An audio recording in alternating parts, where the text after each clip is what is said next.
मंडलाकारं व्याप्तं येन चराचरं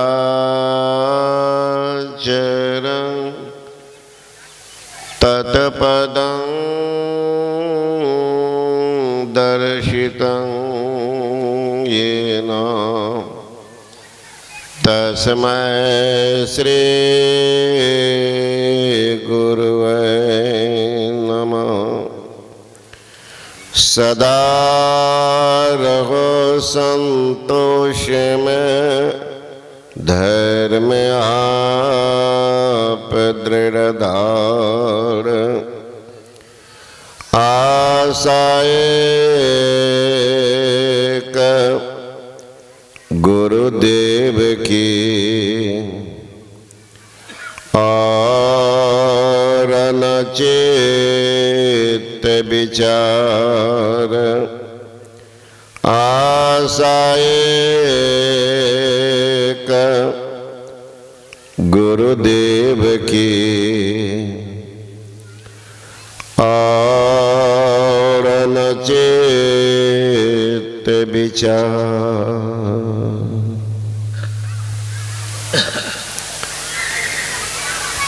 तीर्थों को पावन बनाने वाले आदरणीय महात्मागण, संभे समादरणीय सत्संग प्रेम महानुभावों, आदरणीय माताओं एवं भक्तिमती बहनों,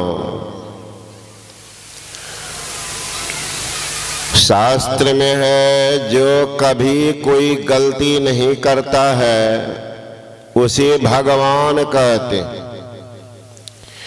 गलती करने समझाने पर अपना सुधार करते हैं उसको इंसान कहते हैं। गलती करने समझाने पर भी नहीं मानते हैं उसी को शैतान कहते हैं। गलती पर गलती करने फिर भी अकड़ के चलते हैं इसी को हैमान कहते हैं, चाहे एक नंबर का बेईमान कहते हैं। सुधार से तो कुछ भी हो सकता। अभी आप लोग सुन रहे थे अपने विद्वान प्रवक्ता भुवनेश्वर बाबू से, प्रसंग बस में कह रहा हूं, एक समय ऐसा था इस गांव आया था तो 51 टका मुझे विदाई मिला था, भाड़ा भी नहीं मिला, कुप्पा घाट से आए थे। फिर दूसरा बार आए थे तो 100 टका, उस बार सुभाष बाबा साथ में थे तो इनको 25 रुपया विदाई मिला था। लेकिन खुशी इस बात की थी हमें कि गांव की उर्वरा शक्ति बड़ी मजबूत है। दीक्षा लेते थे तो ढेर आदमी दीक्षा। एक नौजवान रोने लगा, मैं नाम बता दो, मणिकांत या कुछ नाम था। कहा बाबा अगर हमको नौकरी हो जाती तो आज इन लोगों से नहीं पूछते, गांव में सब पीछे हट जाते, कोई नहीं देते हैं चंदा। मैं ठहरता भी था गांव में एक दूसरे आदमी का 2 मंजिला मकान, वहीं पर 3 साल के बाद भगवा टोल से आए हुए थे त्रिवेणी बाबू का, हमारी भतीजी यहाँ पर यहीं ठहरिए। तब से यहाँ ठहरा। अब वो आगे में सत्संग होता यहाँ सुमा रोड पर, ये तो खेत था, है ना? तो सत्संग का प्रचार होते गया, संजोग से लड़का को नौकरी हो गई। अब तो हुआ दूसरे बार कहा कि बाबा से दीक्षा लेते तो नौकरी हो जाती है, तो 4 लड़का दीक्षा लिया, चारों को नौकरी हो गई। ये पसो ही लग गया। पाल टोला से लड़का दौड़ता आया कि बाबा हम हो दीक्षा लेंगे। तो मैंने हंसते कहा कि का नौकरी करनी है? हाँ बाबा। माँ बोली क्या? कि जाओ ना दीक्षा लेना, नौकरी हो जाएगी। उस लड़का की नौकरी हो गया, उसका नाम है सीतेश, है ना? तो एवं प्रकार पशु ही लग गया। अजा नौकरी हो गया तो इन लोगों के मन में कुछ खोट आ गया। जिंदगी में आज तक मैं भरी मंच पर गुरु महाराज के सामने बोलता हूं, मैं जब से संत मत में हुआ आज तक कोई इतिहास बता दे कि योगानंद बाबा ने विदाई मांगा है? कोई बता दे इतिहास में? जिंदगी में मांगा ही नहीं।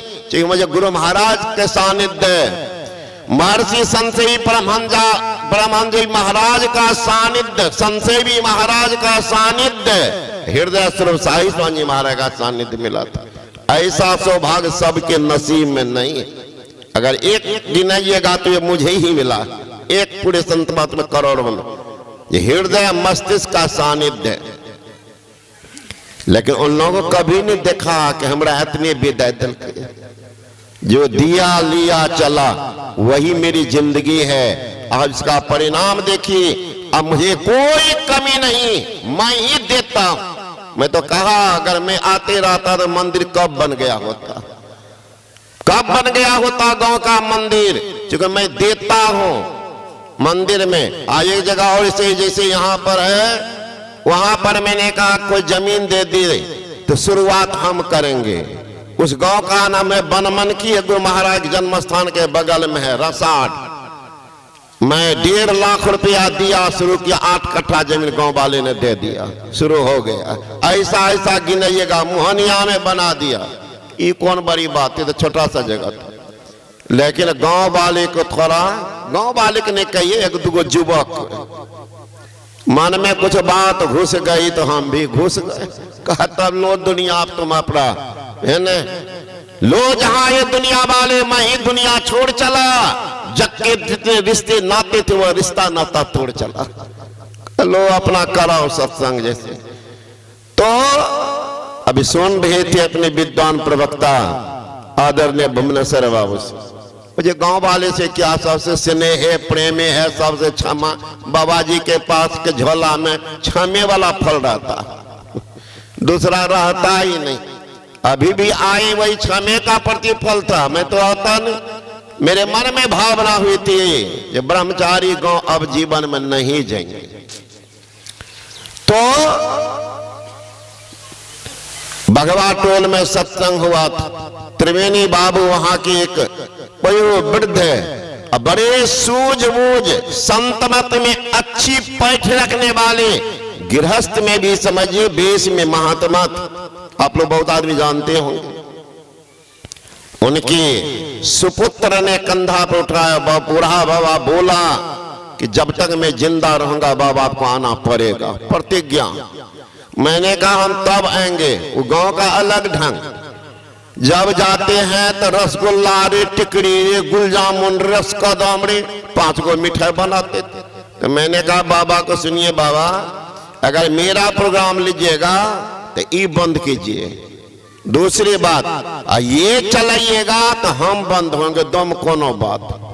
क्योंकि दुनिया लोग जानेंगे कि बाबा जो आते हैं जोगान बात, तो बहुत खर्चा होता है। तो हम खर्चा करवाने के लिए गलत रुमर नहीं फैलाना चाहते हैं कि हम थोड़े कहते आपको रसगुल्ला टिकरी गुलजामुन बनाइए। कहने बाबा पहले से होता था, तो अब हम लोग अगले साल खिचड़ी बनाइए तब आएंगे। कब बाबा खिचड़ी बनेंगे। और दूसरे बार आए महाराज, त्रिवेणी बाबू 1 किलो चावल का खिचड़ी बना लिए थे, अब बाकी उतना मिठाई फिर बना हुआ। तो हमारे थाली में थोड़ा खिचड़ी था। मेरे साथ में रहते हैं गुरु प्रसाद जी, मैंने कहा कि खिचड़ी न चले छे रे, हंसने लगे। तो बोले क्या बाबा, तो आपके बात रख लिए हैं, थोड़ा खिचड़ी 1 किलो का बना, फिर वही रसगुल्ले टिकरी गुल जामुन। तो गांव का अलगे नियम भगवा टोला, यहाँ भी देखते हैं पसोई लग गया है ना, पसोई इस बार यहाँ भी देखते हैं। तो वहीं पर अखिल भारत को बुढ़ा बाबा बोले थे। तो उनके एक होता पुत्र, एक होता सुपुत्र, एक होता कुपुत्र। पुत्र कहते पू कहते नरक को, अत्वा कहते त्राण देने वाले को। भले उनका बाप नरकबद जीवन गुजारते हो, नरक के गर्क में जाने की रास्ता को तैयार कर लिया हो, संसार में भले उनकी कीर्ति नहीं हो, ऐसे गुणहीन पिता की भी जो समझा करके बुझा करके अधर्म की ओर से मुख को मोड़ करके कम से कम धर्म के पथ पर चलने की प्रेरणा देते हैं, करवा देते हैं, वो पुत्र कहलाते हैं। और जो पिता धर्मात्मा है, सत्य पद पर चल रहे हैं, सत्य वचन को आचरण उतार रहे हैं, दूसरे को प्रेरणा देते हैं सत्य पर चलने के लिए, उसके बेटा अगर उस काम को और आगे बढ़ा देते हैं वो सुपुत्र कहलाते हैं। और पिता धर्मात्मा और बेटा है शराबी, जुआरी, बेश्यागामी, वही है कुपुत्र। ले देकर डुबा दिया, सबको डुबा दिया। इसलिए वो त्रिवेणी बाबू के सुपुत्र सब है। उन्होंने कहा बाबा पिताजी का वादा था कि जब तक मैं जिंदा रहूं, अब हम भी जिंदा हैं। तो वहीं इनका योगदान है। हमारी आदरणीय मुन्ना जी का बहुत योगदान था। और उन लोगों ने कहा कि बाबा अब भी ग्रह को काट दीजिए, ग्रह काट दीजिए बाबा। अब बहुत बात होते होते होते मेरे मन में आई बात कि सन्यासी का गिरह बंद करके नहीं रखना चाहिए। प्रेरणा मुझे मिली कि एक के कारण हजारों की क्षति ठीक नहीं। तो मैंने कहा तब वहीं पर प्रोग्राम फिर बनाए। अब तो फिर बस वही कहा था वो अगले साल के लिखिए लीजिएगा। तो मेरे कहने का मतलब समाज में ही कुछ ऐसे होते हैं जो अपना को ज्यादा होशियार समझते हैं, और जो ज्यादा होशियार बनते हैं उसी को 3 जगह गंदा लगता है, नाक में भी, हाथ में भी और पैरों में लग जाता है। तो धर्म है। अभी सुन रहे थे ये भगवान श्री राम और माता सीता पत्तों के बिछौना पर सोए।